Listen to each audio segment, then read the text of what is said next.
Well, Seymour, I made it, despite your directions. Ah, Superintendent Chalmers, welcome. I hope you're prepared for an unforgettable luncheon. Yeah. Oh, ye gods! My roast is ruined! But what if I were to purchase fast food and disguise it as my own cooking? Ho, ho, ho, ho, ho. Delightfully devilish, Seymour.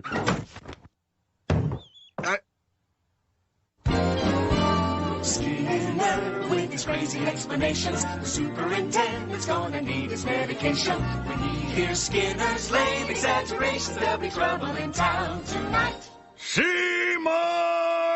Superintendent, I was just stretching my calves on the windowsill. Isometric exercise. Care to join me? Why is there smoke coming out of your oven, Seymour? Oh, that isn't smoke. It's steam. Steam from the steamed clams we're having. Mmm, steamed clams. Ooh.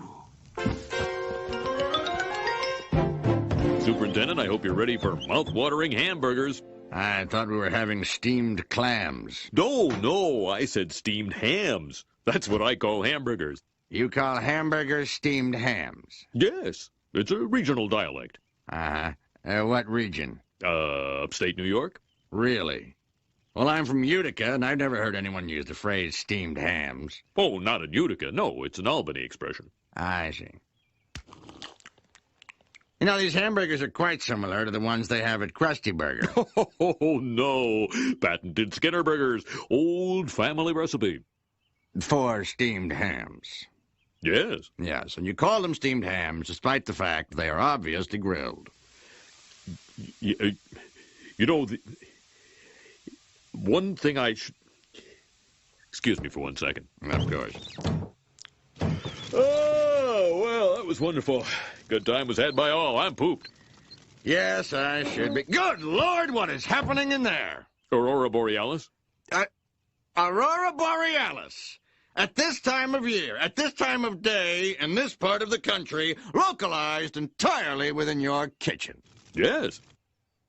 That's it? No. Seymour!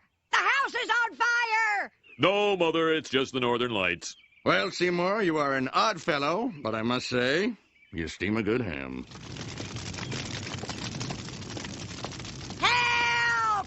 Help!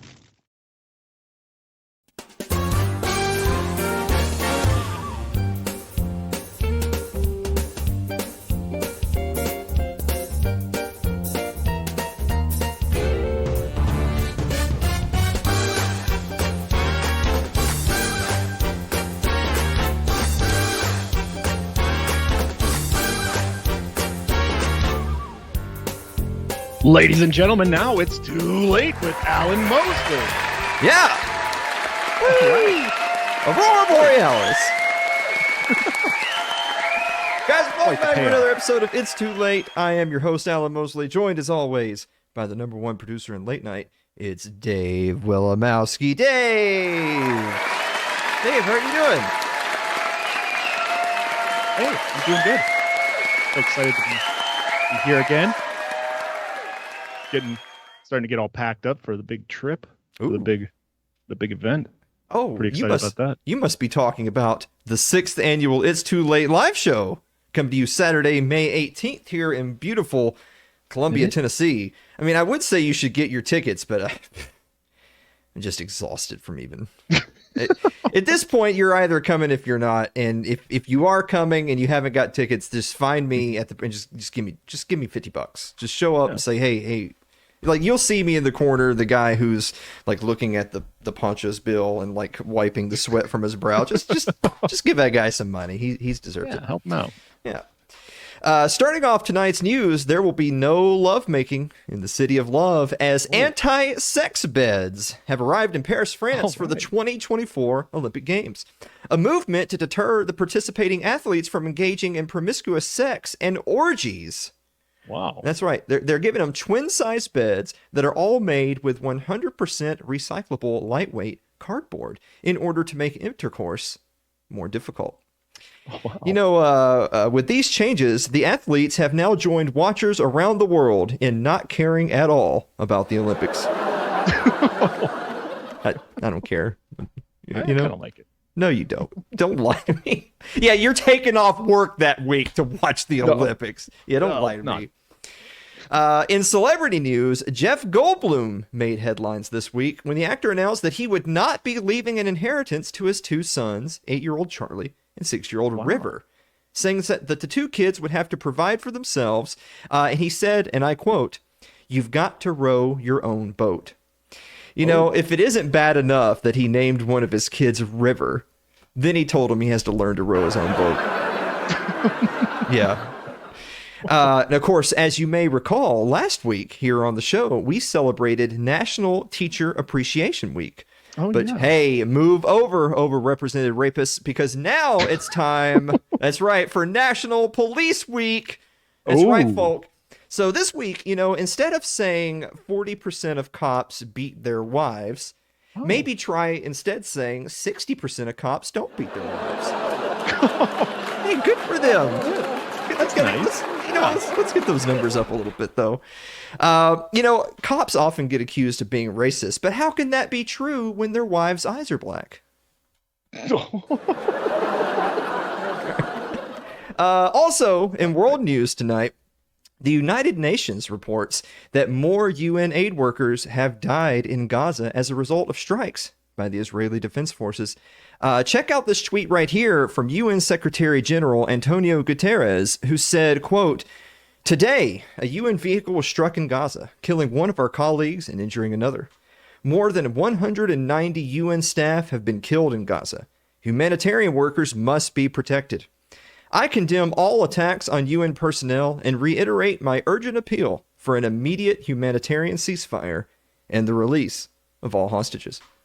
Actually, you know, tonight we have a clip of the UN's direct appeal to Israel and the response from Tel Aviv. Take a look. You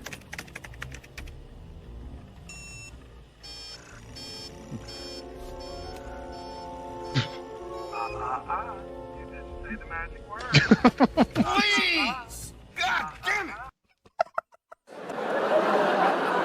He didn't say the magic word. Yeah. Oh. The killings will continue. You know what? Speaking of Israel, the American Israel Public Affairs Committee, that's AIPAC, the infamous pro-Israel lobbying group, has spent $300,000, $300,000, Dave, to run commercials targeting Kentucky Congressman Thomas Massie. Here, take a look at the commercial.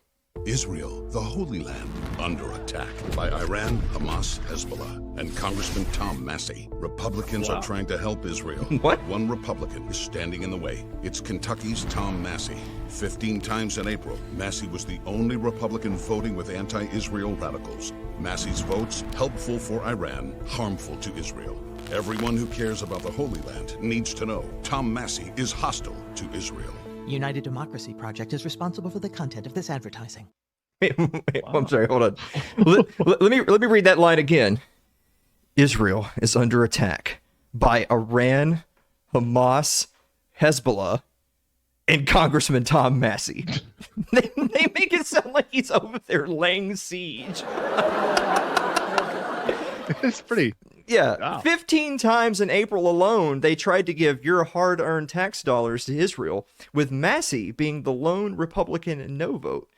What a ringing endorsement for Thomas Massie. Hey! Yeah, good for him. That's right.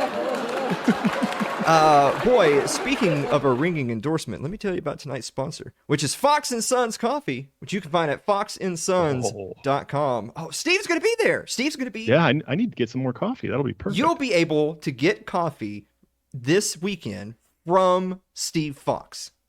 Right out of his hands. Right out of his hands. Awesome. Well, yeah, preferably peacefully, like you money's in one hand and coffee. Yeah. Anyway, fans of It's Too Late, use code ITL. Get 18% off orders of $25. Does that mean you walk up to Steve and you just say ITL?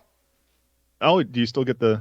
You just look at Steve's ITL. Oh, you wink like it's secret. Well, it's definitely a secret you and Steve have. But anyway, I've got a bag of the coffee right here. This is the Den Blend 2 Electric Boogaloo. Can you get a shot of that right there? Yeah. Wait, hold on. Get it. Yeah. There it is. Anyway, that's Fox & Sons Coffee. over at foxandsons.com. Use promo code ITL. Guys, we're going to be back with the meme of the week and the viewer mail right after this commercial break. Don't go away.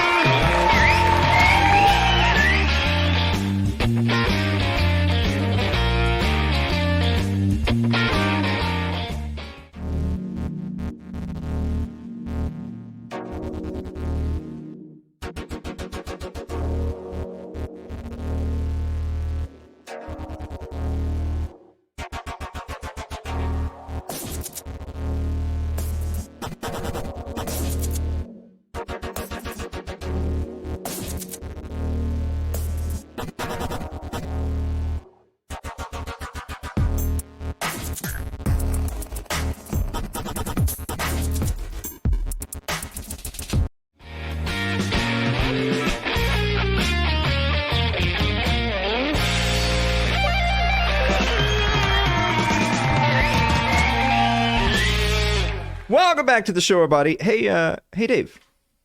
Yes, Alan. What time is it? Time for meme of the week. When I see my dangerous extremics friends in real life. Oh, there's gonna be a lot of that going on here in a few days. Yeah, it's a precursor to the 16 It's Too Late live show. But we do have a bonus meme. Check out the bonus meme.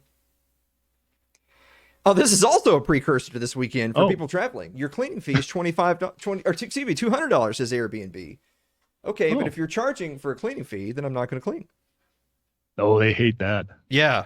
But, I mean, where's the lie, though, right? Like, if they're already charging you the cleaning fee built into your rate, then why would you clean? No. Yeah. Just walk out. Yeah. Just Hey, they should be lucky you're not just staying. The stuff I've been hearing. I don't know. Yeah, I don't know. Let's go ahead and answer some viewer mail.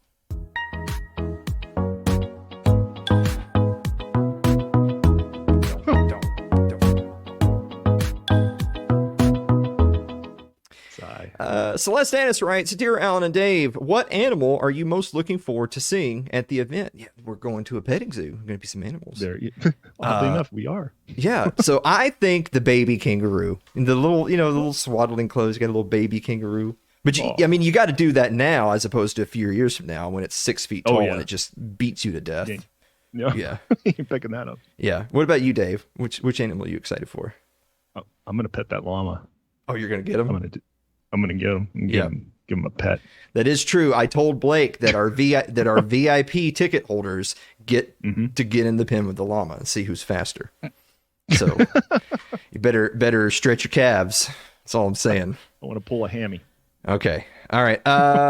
Andrew Avery writes, Dear Alan and Dave, can palominos hit the high notes even when they're a little hoarse? Oh. Andrew, the audience didn't laugh, so I don't know. Oh. I guess they didn't think it was very funny. That's a shame. Yeah, no, it's too late. Yeah, oh, he said it. You said it. You said it's too late. Oh my God. We got it. Why don't we have a button for that yet? Like a screen button? Well, okay. Let's see. Ryan Seifert writes, Dear Alan and Dave, how many guns are allowed in my carry-on bag for my flight? Let's see what else is inside. It's another gun. That's Ryan. That's Ryan here in a few days. Anyway, y'all are gonna have to pick Ryan up from federal penitentiary. Oh, okay. They don't like that. Eric Eli writes, Dear Alan and Dave, what is your favorite item on the Long John Silver's menu? He said that because on this week's viewer mail post we had Long John Silver's on there.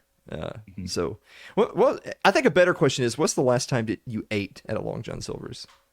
I was actually there once because I'd never had a fish taco before, so I went there and I bought a fish taco. Yeah, it wasn't bad. I don't think I'd ever. I can literally hear the clacking from all the angry viewers writing in. Oh, you wanted to try a fish taco and you went to Long John Silver's? What, is that not a traditional fish taco? All right. Well, anyway, guys, you direct your viewer mail to Dave on that one, not me. Josh Wright writes, Dear Alan and Dave, if you were a ghost, where would you want to haunt? Probably Elm Springs at the Confederate Museum. What do you think? Oh, that would be fun. Yeah, we're going there on Friday. Yeah. We're taking the gang to the Confederate Museum, and it is haunted, and you guys will get to, Ooh. Yeah. Take some pictures. Well, they don't. It's offensive to them if you go, ooh, so don't do that. Oh, okay. That's their word. So just putting that out there. Okay, I got it. Thank you. All right.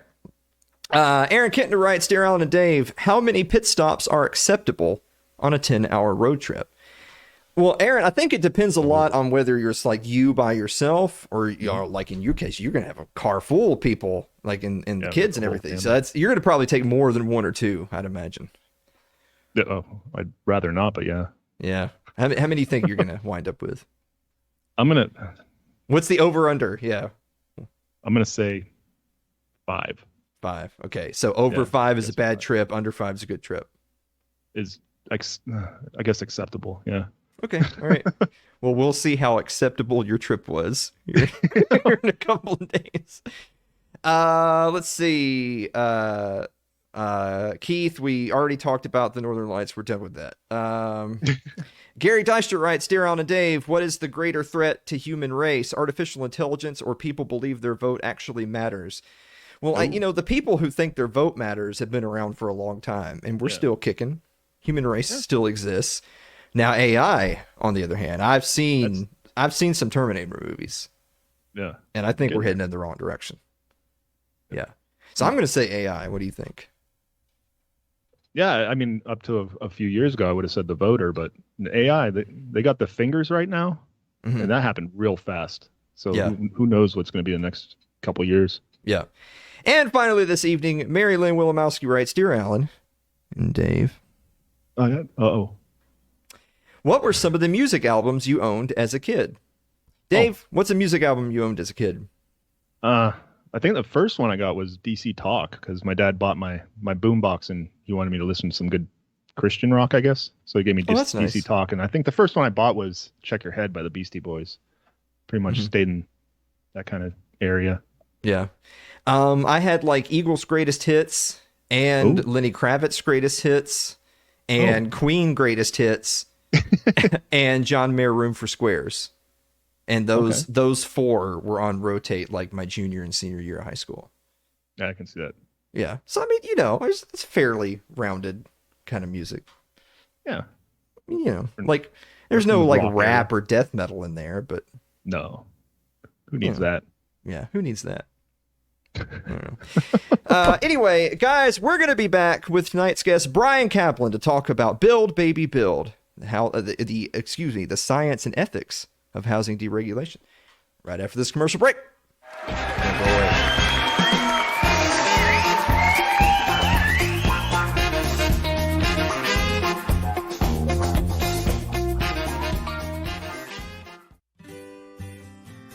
Your ad could be playing right now, reaching thousands of potential customers. Sadly, it's not, but it could be. Find out how to be an advertised sponsor for It's Too Late with Alan Mosley. Email us at info@alanmosley.tv.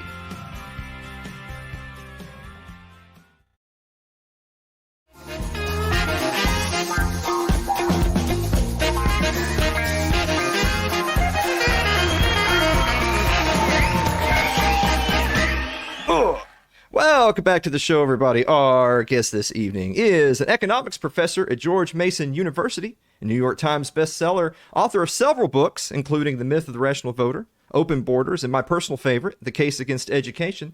His latest book I have right here, which is Build, Baby, Build, The Science and Ethics of Housing Regulation, which is available now. Dr. Caplan, be happy. Most of the schlubs that are on this show, I don't actually go out and buy their book, but I did buy your book. So, Dr. Caplan, welcome to the show.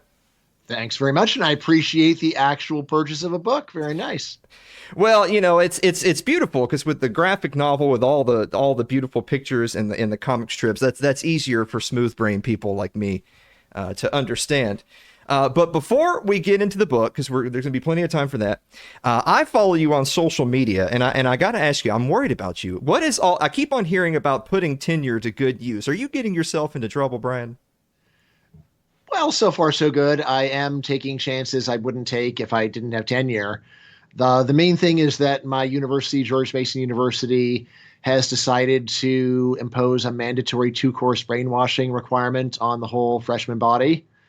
And I went and publicly criticized this, and it wound up actually getting quite a bit of attention. In particular, our oversight board, the Board of Visitors, noticed it, and then they started asking questions, the people that are trying to do this to our students. Upshot is that I've managed to delay the requirement by 1 year. As to whether I'm really the crucial actor or not, I'm not sure. I think I am, actually. I think I did, just by doing a tweet and public comment.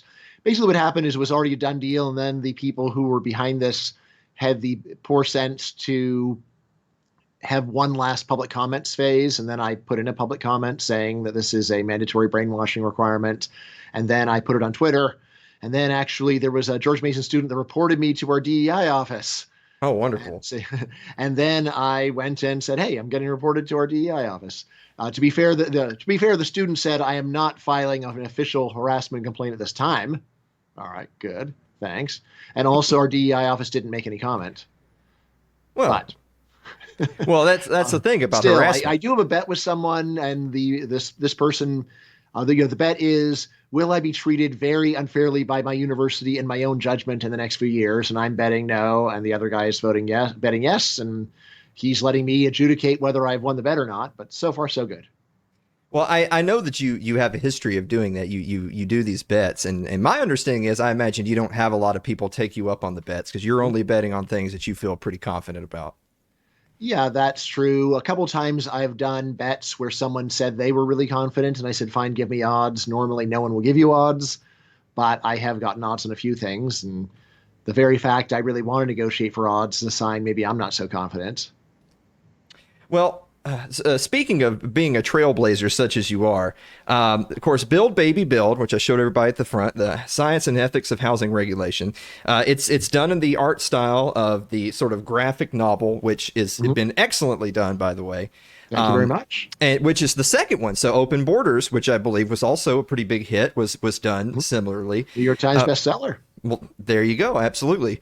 So what do you think? Do you think that this sort of vehicle for information has staying power? Have you seen anybody else kind of picking up the torch and saying, oh, I think I want to create one of my own? How's that coming along? I don't know anyone else in economics who's picking up the torch from me. There's a couple of other economists that have done it. I think they could have done a better job, honestly. I think we're beating the competition a lot in not just the quality of the art, but also the integration of the art with the point of the book. If you look at other people's graphic novels in economics, I'd say they're just not as good. Everybody can improve, but anyway, I'm a huge fan of the genre, and I'm a big believer in just gorgeous classic beauty. We draw a lot of artistic inspiration from classic Disney, Snow White, Cinderella, Sleeping Beauty, and I think it really does show. The artist is actually Audie Bronze. I do the storyboard, so I am actually involved in the art side, and I'm a very hard taskmaster. I tell the artist exactly what to do, down to the smallest details, but I don't, in fact, do the arts. That's up to Audie, and it looks great, I think. Well, let me. Getting into the meat of the book, there's a line, by the way, that you have in the book that I feel like encapsulates Dr. Bryan Caplan. I'm going to read this out. Right. You said, "I don't bother writing books for causes that are already winning. I write books for causes that deserve to win." Which kind of leads us sort of to the open question of if housing deregulation is such a good idea, why isn't it already winning? Yeah, great question. Here is a pretty simple story. Housing regulation exists because people think the world would be a lot worse without it. I don't think that sheer self-interest is that important. It's true that homeowners usually oppose housing deregulation, but so do renters. It's basically humans tend to just think bad stuff is going to happen and don't see what the good is. Why is it that people are so determined to keep this regulation? I'd say, first of all, there is a very high degree of economic illiteracy. Most people just disagree that making more housing will reduce prices. This thing is so well established, such common sense. It's at the level of, come on, if you're running a lemonade stand and you can't sell your lemonade, what do you do to sell the lemonade? It's like, cut the price of the lemonade. Similarly, if you build a lot more houses, how are you going to go and fill your units? How are you going to sell the development? You're going to have to go and cut the price. And if a lot of people build a lot, the price is going to go down by a lot. But it's still true that most people surveyed in the US just say, no, that's not how it works. Why they would think this? I think that most people's model they have in mind is something like, oh, you think that if we're nice to developers and do them a favor and give them approval to build stuff, that they'll reciprocate by lowering their prices. But I think they're greedy jerks and won't do that. And my response is that's not what any economist thinks is going on. What economists think is that if you allow people to build more stuff, they will in their own interest cut prices because otherwise they won't be able to go and make the sales. That's the normal thing in business. You don't cut prices to be nice. You cut prices to actually close the deal. And that's what's going on with housing. Other reasons why people are so opposed to housing deregulation or so supportive of housing regulation, another big one is just total innumeracy. You go and say, hey, we'll get trillions of dollars of gains. And they'll say, yeah, but there's a bird nest. And like, all right, well, what's the value of the bird nest exactly? Is it like $1 billion bird nest? What's going on? Do you really think one bird nest is worth that much? It's very normal when you're arguing about this to say, oh, fine, there'll be a lot of gains, but there's a bunch of problems, and the problems are all real small. And if you just put numbers on it, then you'd see that. But in a debate, usually it's not about numbers. It's about, have you got some really vivid stories that take over people's minds and like, oh my God, those poor birds or whatever. So I think that's a big deal. Status quo bias and just total paranoia, just assuming the worst. I mean, one key thing to understand about development is that, yes, there's a bunch of unpleasant things about living around other people. When you live around other people, there's traffic problems, parking problems, there's noise, blah, blah, blah. But there's also a whole bunch of good things about living around other people, like your kids can have some friends, or there's going to be enough customers for restaurants, that kind of thing. And what I say in the book, and I think this is pretty clear when you think about it, is that everyone who complains about how bad it is to live around other people has an actual effective remedy, which is just to move to the middle of nowhere. But almost nobody wants to do that. Why wouldn't they? I think actions speak louder than words. This shows that almost everybody prefers the package of the good things that people do, plus the bad things they do, to just having no benefits or costs of having people around. So I think that people, when they think about regulation, they only focus on possible bad things. They don't focus on offsetting good things, even though we know from firsthand experience the good normally outweighs the bad.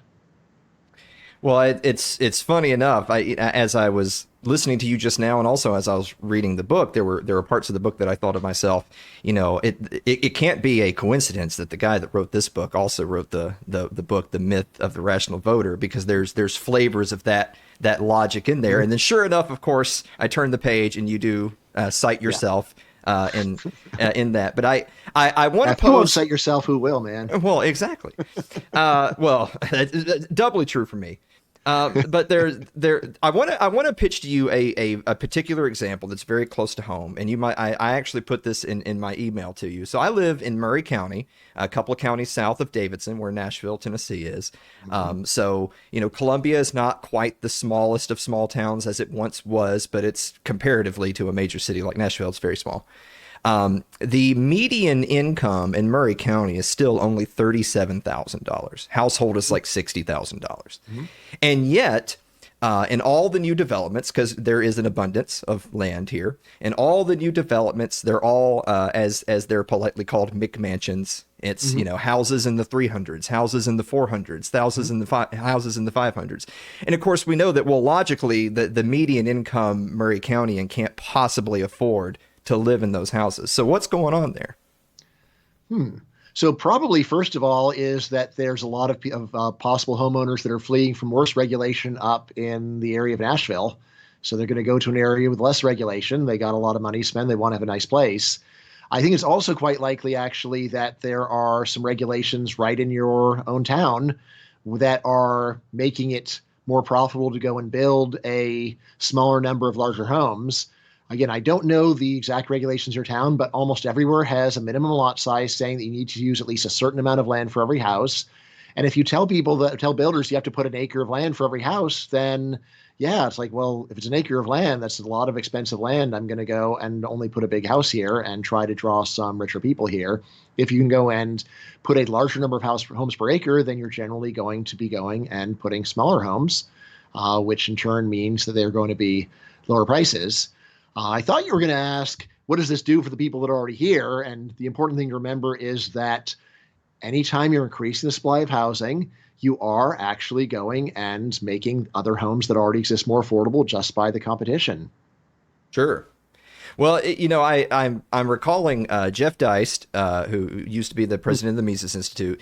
He had tweeted out very recently. It was right around the same time that your book came out, and it was just a very simple one-line tweet that just said, "America needs 1 million new starter homes. The $100,000, $150,000 homes, so that young couples who are marrying, starting families, can get out of renting and get into homes." But as per my example, they're not putting up subdivisions of $100,000 homes. They're putting up subdivision of $500,000 homes where people are not making that kind of money. So would you say then, without digging into the minutia of every single individual community, that more like than not, there are firms that would be more than happy to develop those subdivisions, but they can't because the city or state won't allow it?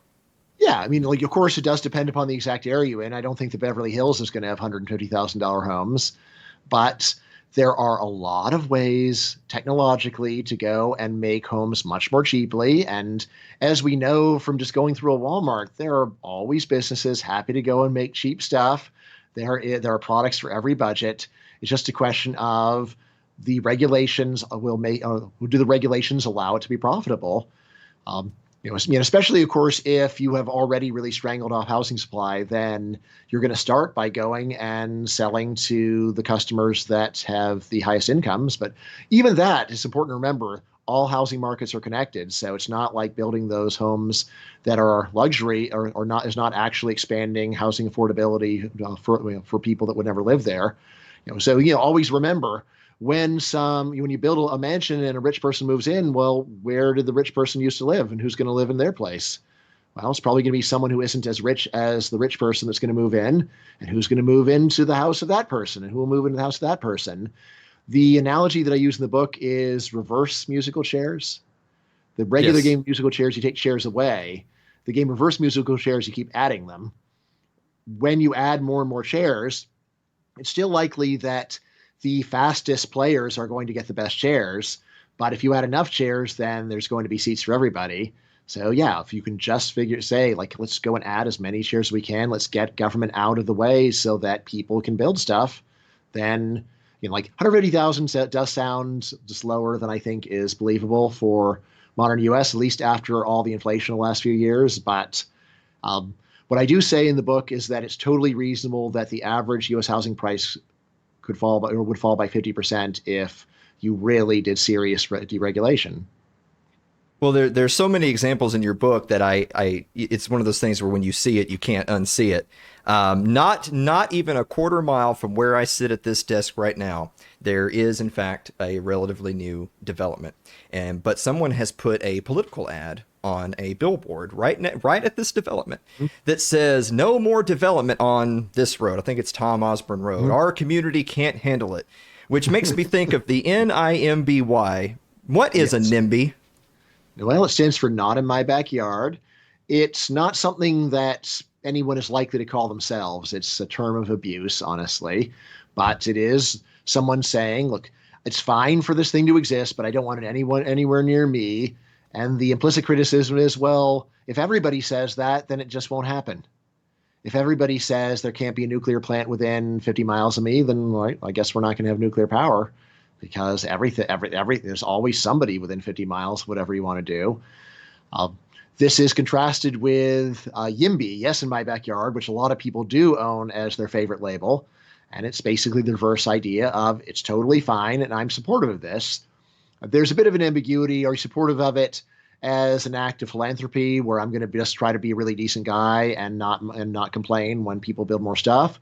Or is it actually based upon an optimism of it's actually better for me if we build more stuff on balance because the good things of having neighbors outweighs the bad? Right next to me, was a major new development. And so far it's been pretty much just pain for me. But I was telling people all along, if my kids can just make one walkable friend in this new development, all the noise and traffic problems will have been totally worth it. To be fair, actually, I have had one big gain, which is I've got a much bigger area to take walks on. I do a lot of walks, so I've gotten that out of them. So I think actually it has been a net gain for me. But if my kids could make some friends there, then it would be hands down awesome. No question. Well, one more question before we take our next commercial break. So there is a section of the book that's dedicated to the, negative byproducts. I can't help but hear Thomas Sowell in my ear saying there are no solutions. There's only trade-offs. Mm-hmm. Of course, you talk about a panacea in your book. I'm not sure Thomas Sowell would ever use that term when he's talking about trade-offs. But I guess the question would be, like for our friends right down the street that I just referenced, I think traffic is always the one that pops up first. Is that, obviously, of course, I mean, who loves traffic, right? Everyone thinks that whatever level of traffic they currently have is already too much. And so the idea of an even single more car on the road is much too much. What say you to the traffic argument? Yeah, so first of all, of course, many people will just freak out over almost no change. So there's that. But if there is a serious problem, there are serious problems. There is a fantastic solution that already exists, totally technologically possible. I bet your readers have seen these before, right? We now have the technology to go and charge people based upon not only whether they're driving, but the exact traffic conditions that are happening when they're doing so. It totally works. Right. This is something where it's not just we can reduce congestion by raising prices. We can end congestion by raising prices. We can end congestion for traffic and congestion for parking. The only real complaint is just it's not fair. Driving and parking should be totally free. And then my question is, well, which is less fair? The current world where you have to pay $500,000 or $1 million for a house, but traffic and driving and parking are free? Or an alternate world where you have to pay some modest sum to park and drive, but housing is half its current price. See, it makes a lot more sense to focus on cutting the price of housing and then raising the prices of goods that are congested instead of doing what we're doing right now. Well, on that note, guys, we're going to be back to talk a little bit more about Build, Baby, Build with Bryan Caplan right after this commercial break. Don't go away.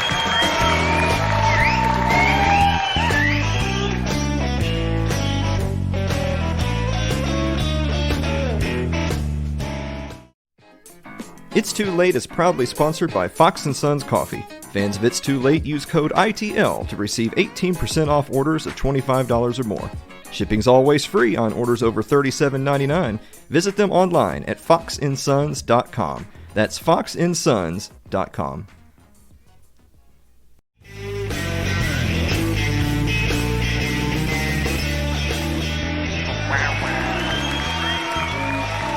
Welcome back to the show, everybody. We are joined once again by our friend Bryan Caplan, author of Build, Baby, Build, The Science and Ethics of Housing Regulation. I did want to mention as a point on that last point, on page 33, there is a perfect example. As someone who did live in Florida for a few years, you have the traffic congestion on the left side and everyone's trying to get to the beach and it's bumper to bumper and everyone's angry and honking. And on the right side, you have that lovely billboard that says Sun Pass.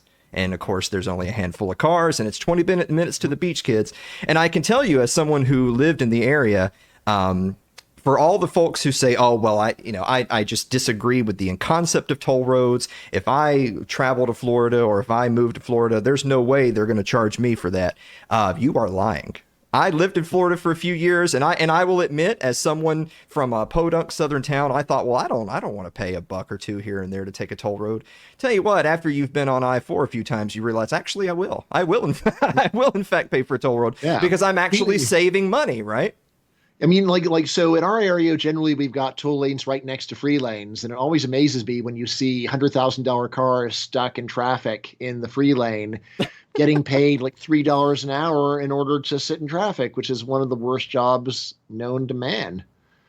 Well, so you got $100,000 for your Mercedes, but you can't shell out for the toll. That's very odd priorities in my book.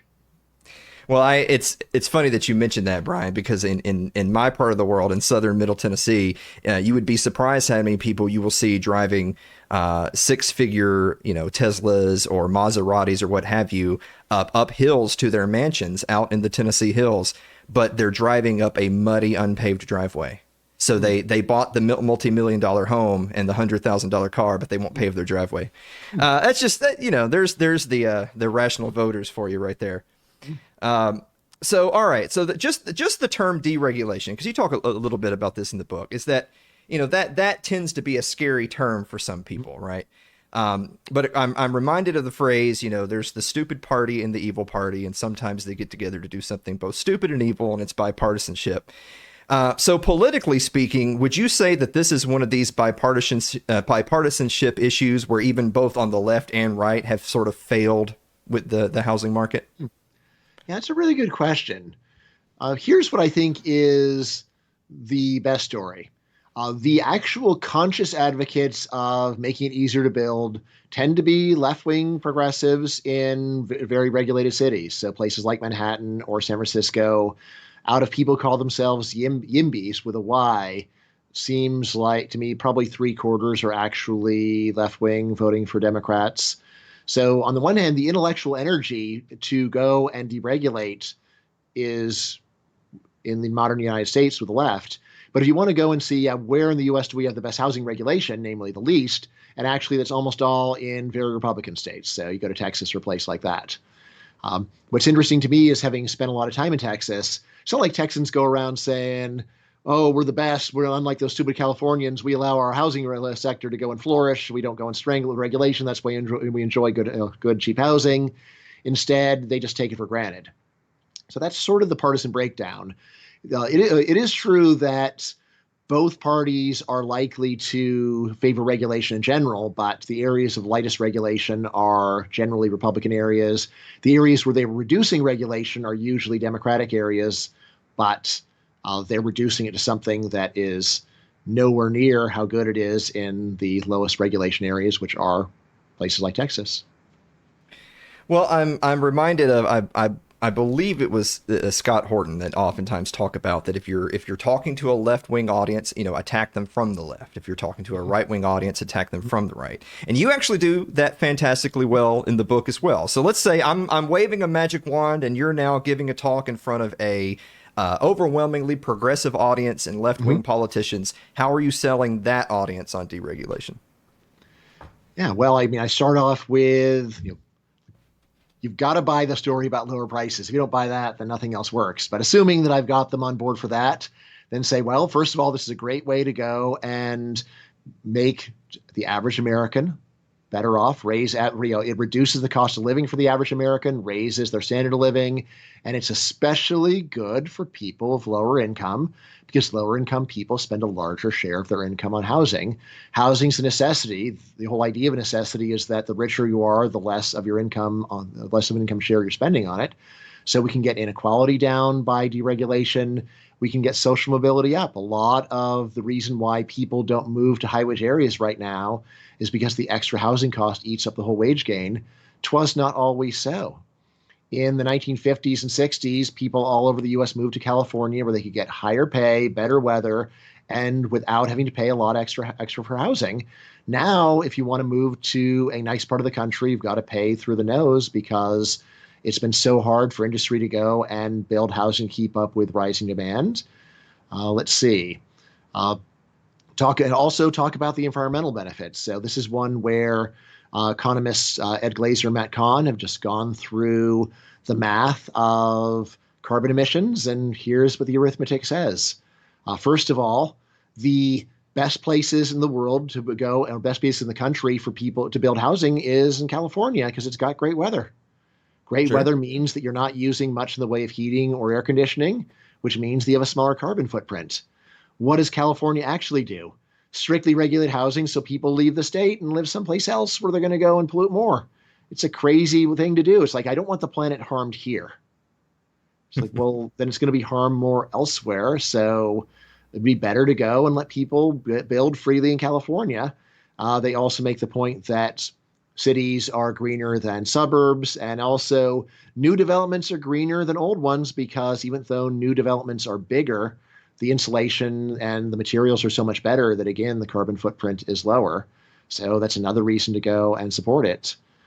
So put all that together, and I think there is a very good case from a reasonable left-wing point of view to say, yeah, this is something where even if you don't trust markets generally, it totally makes sense to do it here. Of course, if I were talking to the left-wing audience, then I have to immediately say, okay, well, what about all the other things you could do instead? Because a key part of most left-wing audiences is that they're going to turn to markets as a last resort, not as a first resort. So that's where I've got to go over what's wrong with rent control, what's wrong with inclusionary zoning, what's wrong with government housing projects. These are all ideas that, probably the best thing for me to say is, well, like very few economists who share your political views think those are good ideas. And then if you got more time and patience, we can talk about it. But it's a pretty simple idea. Just let people that supply the basic necessity of housing do their job so that it's available in abundance and therefore cheap. Well, just for the sake of fairness, I know that it might be true that on net the right wingers are a little bit more open to deregulation as a general concept. But say exact same scenario, but you're talking to a right wing audience, because as you already pointed out, even if it is better in a Republican controlled state, it's not exactly laissez-faire. So what's the argument for the right side? Yeah. So you start off saying, look, we got a pile of ridiculous government regulations strangling this wonderful industry. Like, don't you want people to be able to afford nice big homes? Well, free market will give it to you. But some of the other things that I say, look, there has been a big concern especially among national conservatives about the decline of good jobs for non-college males. My dissertation advisor, Ann Case and Angus Deaton, wrote this book, Deaths of Despair and the Future of Capitalism, or you might just know Cyrus Vance's Hillbilly Elegy. Right. So all of this comes down to there's this demographic of non-college males that have not been doing well in recent years. A big part of the story is that the economy has changed a lot, and now basically they've either got to, if they want to get a job, they either got to go to college and learn to code, which a lot don't want to do, or they're sort of stuck doing unmanly service sector type jobs, which they also don't want to do. This has led a lot of national conservatives to say we need to go and use tariffs and other protectionist measures to revive manufacturing. So once again, non-college males can get traditional male employment. I have a piece called Revive Construction, Not the Rust Belt, where I just say, look, even in the best case scenario, this is barely going to make a dent because there just isn't that much additional demand for traditional manufactured goods. We're satiated. Imagine someone came to your door, Alan, and said, hey, here's 5 new TVs, but you can't resell them. It's like, what would you say? Probably it's like, well, maybe 1 or 2, but I don't need 5 new TVs. Like, I just don't have any place for them. I don't have any use for them. On the other end, if someone said, hey, I've got a house, doesn't cost any more than a current one, twice the living space, it's a mile away. This is something where almost everybody is interested in that deal, right? So I say, instead of trying to go and revive manufacturing by going and strangling consumers' options to go and shop in the world market, it makes a lot more sense to deregulate housing because almost everybody's interested in getting a better place to live.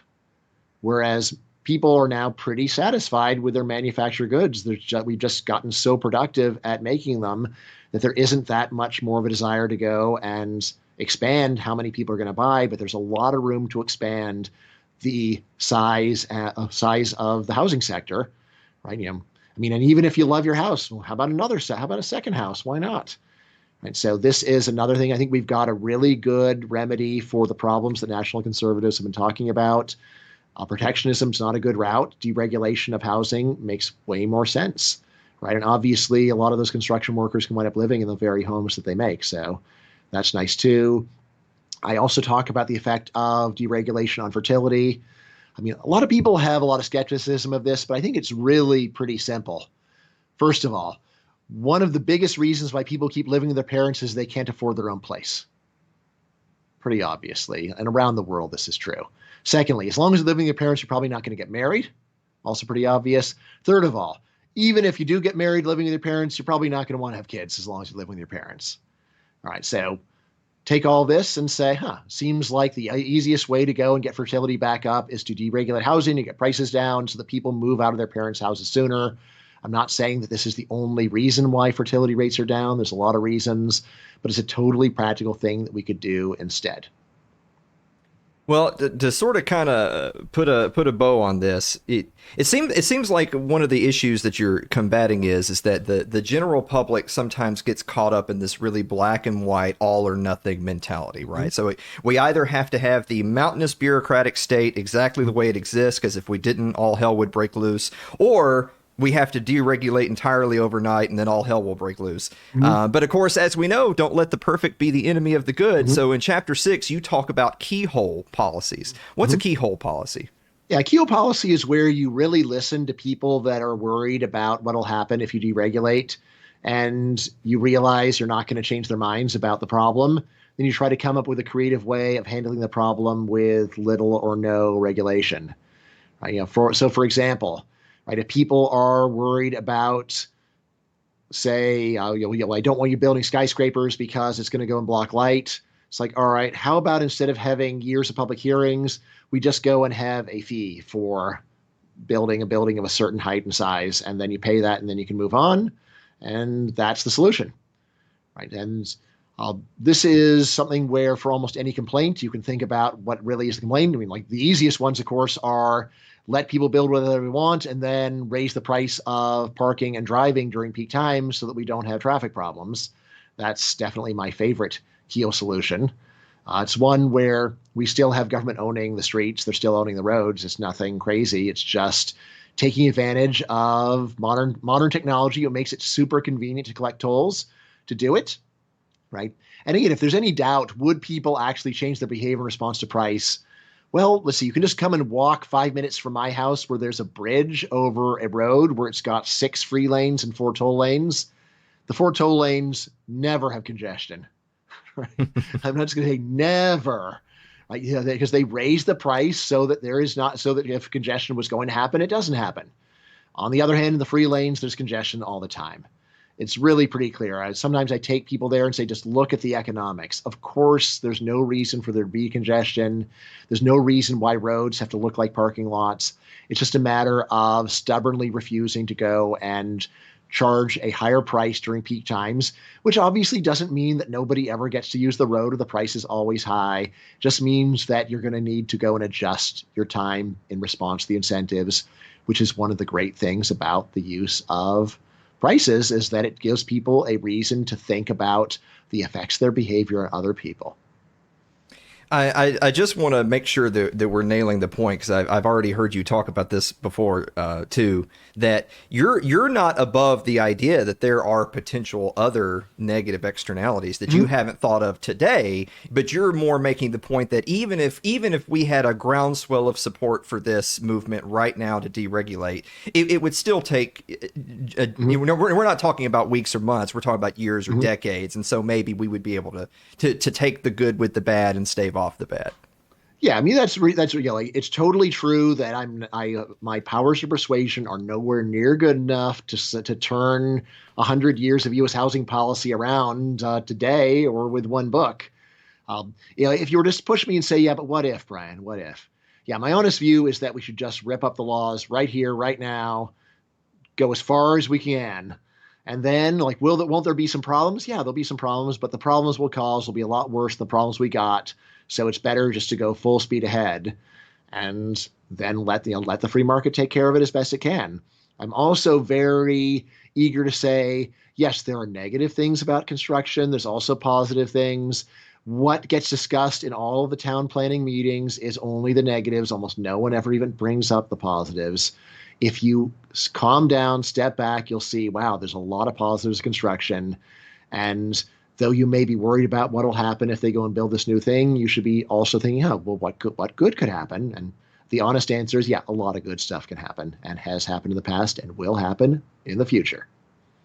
It's so interesting. I can't help but think of times in the past from taking that same kind of logic and applying it to politics. There's a lot of voters out there that when given the choice between, an established incumbent who's been voting against their best interests, against their constituency for 40 years, and yet they get reelected time and time again. But if you go to that voter and say, well, do you want to reelect that same incumbent who you've been dissatisfied with for 40 years, or do you want to elect this new person who you perhaps haven't heard as much about? They're a little bit out of left field. They have a lot of ideas that you're happy with. Oh, but they find one thing they disagree with. But finding one thing they disagree with a new challenger is enough to disqualify them, as opposed to the 40 years of things they disagree with the incumbent. Yeah, I mean, this makes a lot of sense, especially for primaries. I don't think your story really fits in the general election, but in primaries, definitely, where there's some, most notably among Republican voters, there are a lot of longstanding Republican politicians that have just allowed universities to become left-wing cathedrals, done nothing about it, and yet if there's some new person who comes along and says, "Hey, you've just sat on your hands for 40 years. This has gotten really bad," they'll say, "Well, what do you want? What do you want?" Just listen. Yeah, I want someone to go and note that we have basically established a left-wing religion on public university campuses, and something ought to be done about it. Well, on that note, I'll give you the last word. Is there anything that we've missed or something that you want to make sure to highlight in this book? Let's see. I tried to be thorough. Yeah. Like it was very thorough. Yeah, I mean, here's actually the main thing that we didn't talk about. One of the main reasons why I wrote this as a graphic novel is because I realized that a lot of the objections to housing deregulation are aesthetic. It's going to be ugly. I don't want to look at that. That's going to look bad. Mm-hmm. And that's why I wrote this chapter, Bastiat's Buildings, where I try to actually go and show people what they could have but don't. Because as long as you're just imagining the future, it's very human to just go and picture worst case scenarios. So I said, what if I just draw pictures about a beautiful alternate world, which again, you might say, well, that doesn't really prove anything. I think actually it's a better argument than you might think. I mean, for example, it's totally standard to say you can't develop coastline at all. And yet the most beautiful coastlines in the world are the developed coastlines. And if you go to the Amalfi Coast of Italy, what makes it beautiful is the blending of architecture and nature. The nature by itself is nice, but it's not stunning. But combine it with human development and you make it better, not worse. And obviously, when you're going and developing the coastline, the goal is not to uglify it. Right? So that a lot of what I try to do there is just to persuade people that the new world won't just be cheap and abundant, but it's also going to be gorgeous. Well, you've heard it here first, folks. Developers are not going out of their way to make ugly properties for people to purchase. Bryan, where can people go to pick up the book? Yeah, so I think it's going to be everywhere books are sold. I normally do Amazon, so that's probably where to start. But wherever you want to start, it's good in my book, as long as you buy the book. And by the way, one other thing. Though I am a professor, this is a book that even kids like. I do try to write it at the intellectual level where active researchers will say that it's accurate and fair and well-informed. But at the same time, I also try to make it so entertaining that even little kids steal their parents' books. So if you're on the edge, this is something you can read to your kids. It's not just something to read for yourself. Well, I want to end with a compliment to you because I agree with, I think you did a good job with that in the book. And in the same, of course, my favorite, The Case Against Education, you have the same sort of writing style there as you had here, as you have in Open Borders, which is even if the audience who is, picking up the information, even if they can't remember every single statistic, they're not taking every single footnote. I mean, well, there you go. Yeah, but you're just pounding people with point after point after point after point. You're not wasting a bunch of time and space to get to it. It's, you don't believe in the, or sheepskin versus, educational malpractice of secondary schools. Well, here in this one, I can't. I'm sorry. I'm going to indulge myself. I'm going to waste another minute of the show. There's a particular part of the book where you talk about, look, I'm not saying that regular people are all just a bunch of idiots. I can even control for biologists and engineers and see that, well, actually outside of their fields of expertise, big surprise, they're not exactly experts in all these other fields. That doesn't make anyone smart or stupid. That makes them a human being. That's normal. So I think you do a fantastic job of taking on a subject and it's just page after page after page of point. To the point where I would say, if we lived in a saner world where people were more open-minded, they would look at that and at a bare minimum would say, well, this is going to challenge perhaps my preconceived notions. I think the only people who wouldn't be challenged by the book are the people who, frankly, they're not going to buy it, right? They're not going to buy this book because they're not looking to be challenged. Yeah. So, like, I'd say, like, people that talk to me every day, they might say, okay, I kind of expected this. But yeah, I do try to surprise people. I try to look at it from a lot of different angles. And I'll just say, I love good arguments. I just love an argument. I just love trying to come up with a different way of looking at something that actually gets you from where you are to where you could be. Right? Just saying, look, do you believe that if you're running a lemonade stand, you'd cut the price to sell more? I mean, that's just something I came up with on the fly pretty much. But I think it's something you'd have to be pretty dogmatic just to say, no, you're making that up. It's common sense. That really is what I try to always come back to, even though a big part of the book is trying to boil down academic research and distill it. Same time, like, I also want people to consider, well, what have you seen with your own eyes? Just this, not what you're supposed to believe, but what have you really seen? That's what I'm trying to do in Build Baby Build. Well, Dr. Caplan, it's criminal that it's been a few years since I had you on the show before. When we were last together, you and I were debating how we would fix the end of Game of Thrones. And sure enough, 3 years later, not even George R.R. Martin himself has fixed the end of Game of Thrones. And so maybe the next time you come on, we'll be able to debate that. All right. Yeah, that's a very popular piece, strangely. Another podcaster started off with housing, and somehow we got off on the how to fix Game of Thrones tangent. So, yeah, I'm good to do that anytime you want, Alan. Well, thank you so much. Guys, we're going to be back to wrap up the show right after this commercial break. Don't go away.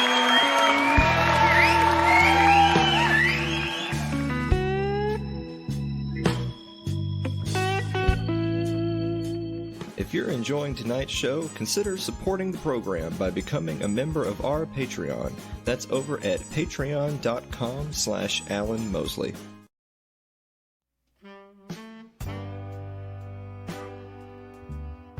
Like our Facebook page.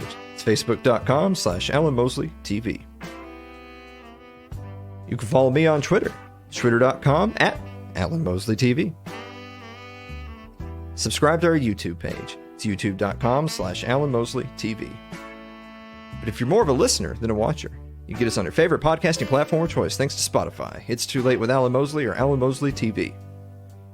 Also, don't forget to get your tickets for the 6th annual It's Too Late live show, coming to you Saturday, May 18th in beautiful Columbia, Tennessee. Dave, do you have a final thought? This Saturday. That's coming up. That's this Saturday. Yeah, I'm gonna be standing in your house before you know it. Yeah. I'm gonna be in there. Yeah, well, it's better than when you were laying in my house the last time. I like a good nap. Yeah, you had a long weekend. Looked like you were tuckered out, so we all just kind of walked around you. Yeah. It's my way of being antisocial. That's all right. Well, I guess there's no after party because, the secret's out. This actually was pre-taped, so by the time people are seeing this, you're in Ohio, so it's sleeping. Yeah. Well, you better not be sleeping. You're driving. Yeah. It's Mary. My God. Just had the weirdest dream. Oh my God. Guys, thank you so much for watching another episode of It's Too Late, and we will see you next week. Or this weekend. Drive towards the light, Dave. Yeah. Well, yeah, we'll do the after party in a few days at Poncho's. Yeah. Real life. Yeah. That'd be awesome. But, it's not too late for you to click on that event link and type in 999-9999 and put in your Sears card and just see what happens. A bunch of the names right there on the screen are going to be there. They're going to be there. If it goes through, we can give them some of their money back. Yeah. We'll win. Well, I mean, we're not going to do that. I mean,